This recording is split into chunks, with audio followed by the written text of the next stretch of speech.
ଚାଲନ୍ତୁ ବୁଲିଯିବା ଏଠିକାର ପରିବା ହାଟ। ଯାଉ ଯାଉ ପ୍ରଥମେ ମିଳିଲା ଆମକୁ ଗେଣ୍ଡୁ ଫୁଲ ଭେଟ। ପ୍ରଥମେ ଆମେ ଗେଣ୍ଡୁ ଫୁଲ କିଣିଥିଲୁ। ଆଲୋ ଇଏ କ'ଣ ଚପଲ ବିକ୍ରି ହେଉଥିବାର ଦେଖିଲୁ।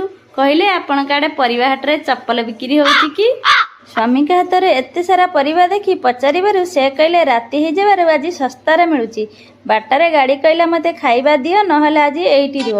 ଗାଡ଼ି ଟାଙ୍କି ଭରି ସାରିଲା ପରେ ଅଟକି ଯାଇଥିଲୁ ଆମେ ବୈଷ୍ଣବ ଢାବାରେ। କାରଣ ମୂଷା ଦୌଡ଼ୁଥିଲା ପରା ଆମ ପେଟରେ। ଆଗ ପଛ କିଛି ନ ବିଚାରି ମଗେଇ ଦେଇଥିଲୁ ପରଠାକୁ ପନିର। ଖାଇ ଦେଇଥିଲୁ ଆମେ କିଛି ନ ବିଚାରି, କାରଣ ଆମ ପେଟରେ ପା ମୂଷା ବୁଲୁଛି। ଖାଇସାରିଲା ପରେ ଏମାନେ ପିଇଥିଲେ ଟିକେ ମଟକା କୁଲିଫି, ଆଉ ଆମେ 2 ଜଣ ପିଇଥିଲୁ ଟିକେ ସ୍ପ୍ରାଇଟ୍। ଏବେ ଯାଇକି ମିଳିଲା ଟିକିଏ ଶାନ୍ତି। ଦେଖୁନାହାନ୍ତି ଏ ଭାଇ ଭଉଣୀ 3 ଜଣ କେମିତି ଖୁଆଖୁଇ ହେଉଛନ୍ତି। ତାପରେ ପହଞ୍ଚି ଯାଇଥିଲୁ ଆମେ ଆମ କ୍ରିସିଟି ସୋସାଇଟି।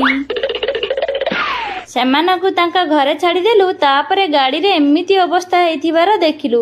କ'ଣ ହେଇଛି କାଲି ଜାଣିବେ। ଦୟାକରି ସେ ନାଲି ବଟମଟାକୁ ଚିପି ଦେବେ ରେ।